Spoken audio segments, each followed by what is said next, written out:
I mean, it's kind of weird to think that you guys have ever met. You probably haven't. But you guys are kind of like counterparts in our state. Like, and I do have a personal affinity for Texas. I lived there for 6 years. My older son was born there. And so I have a lot of friends there. So it still matters to me. And plus I see it as a foreboding of what's to come here. So it made it like a good idea to have this at the same time. I think this conversation also couldn't happen at a better time. As we just mentioned before you guys came in, the Department of Justice did in fact sue the state of Texas today over the Texas abortion law. So this is obviously a huge deal. I had no doubt that legal ramifications were going to come of it. But one thing that you were talking about the other day, Jen, and I think it's a great place to start. The GOP, particularly McConnell at the top, they've been very silent about this. They have not been saying, oh, well, now we're going to take the next step. I think they may have an inkling that they may have bitten off more than they can chew. And on top of that, may have actually thrown the Democrats a huge lifeline for the midterms. Ladies, the floor is yours. Please share your thoughts. Yeah, so I was gonna let you start with the home team. This is your home team nightmare. Well, this is like baseball, so the home team goes back west. I just want to say that you are a hero to Jasmine, and I follow you on Twitter, and I'm so honored to be in the space with you. So please, tell us how you're feeling. Like, what's going on? Let's not talk about my Twitter rants for sure. Because way too many people are watching my tweets. I just love that. But anyway, it's great to be back with you guys. It's great to not have to deal with being on a dark in DC as we were traveling throughout the DC or the DMV area. Texas first ended up in the quote unquote limelight or low light, whichever way you want to call it. Because of the voter suppression. But what people didn't understand was the backstory behind the voter suppression bill. People didn't understand how bad of a session it was. I keep telling people it's like the worst abusive relationship you've ever even imagined, right? Like where you're just getting knocked over the head. And you're like, please, please, please don't do it no more. And they just keep knocking you.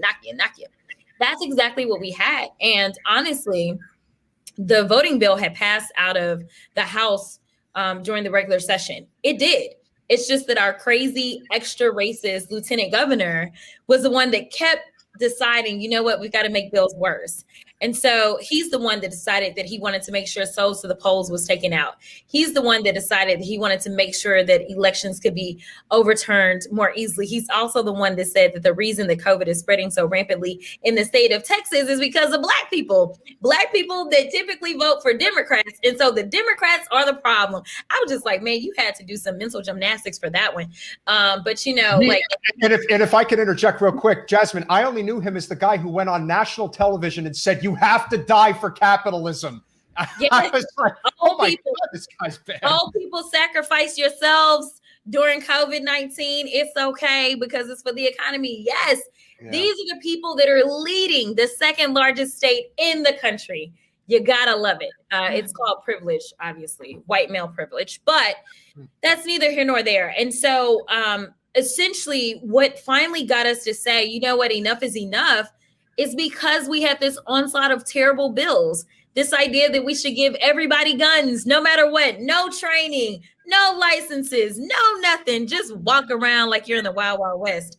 And then obviously we had this terrible abortion ban, but I'm gonna be honest, we fought it on the floor.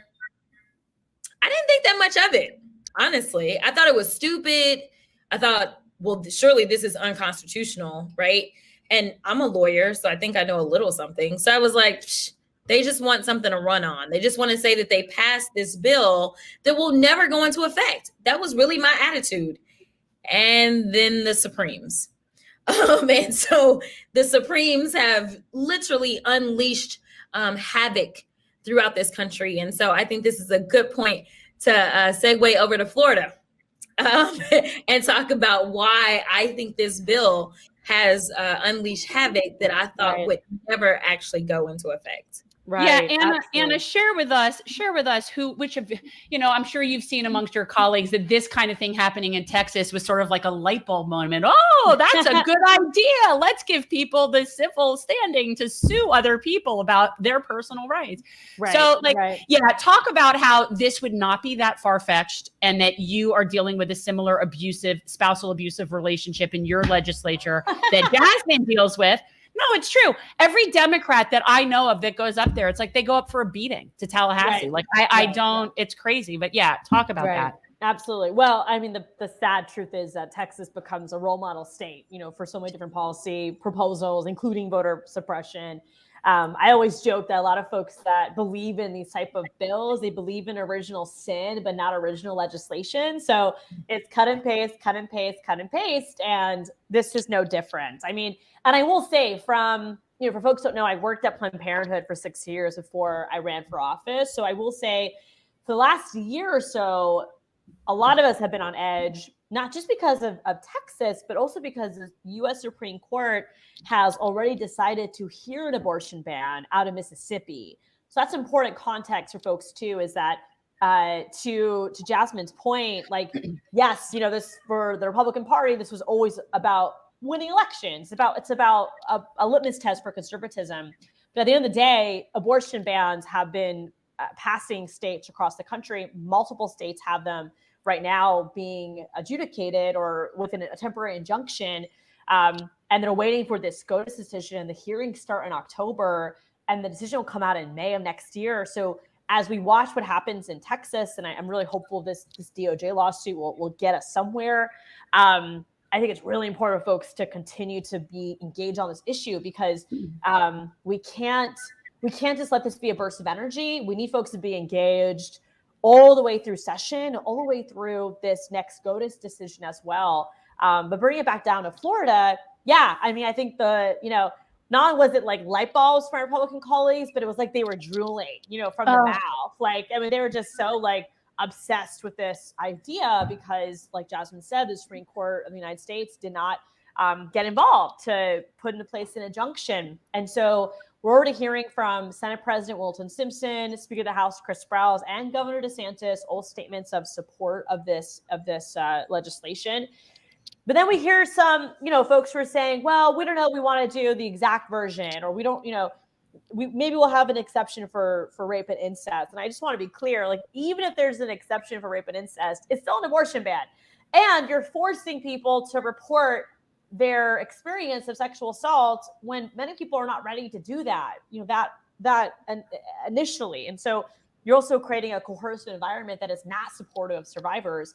So we are in a very, very difficult spot right now. I will say one element that makes Florida a little bit different from Texas is we have a strong right to privacy that is explicit in our state constitution that has protected us from abortion restrictions in the past. And no, of course, the state Supreme Court has yet to ever deliberate on abortion, the current makeup of the state Supreme Court. But this right to privacy piece has protected Florida in the past, and it's something that we really have to keep protecting for the future.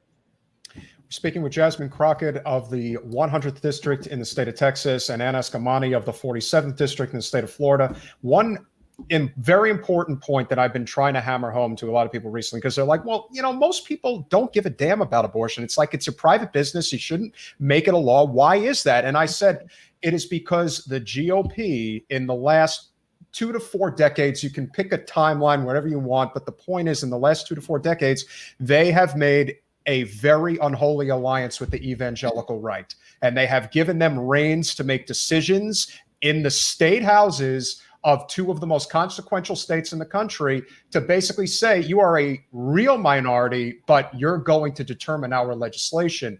I am curious as to how that has been, because, and for anyone who questions whether that is actually true with the GOP, Mike Pence was a heartbeat away from being president of the United States, and it don't get more evangelical than that guy. Thanks for watching. If you want to support our mission to transform politics into service, please like this video, subscribe, follow us on social media, and consider joining our Patreon, where you'll get early access to our interviews as well as other exclusive content. Links are in the description. Peace out.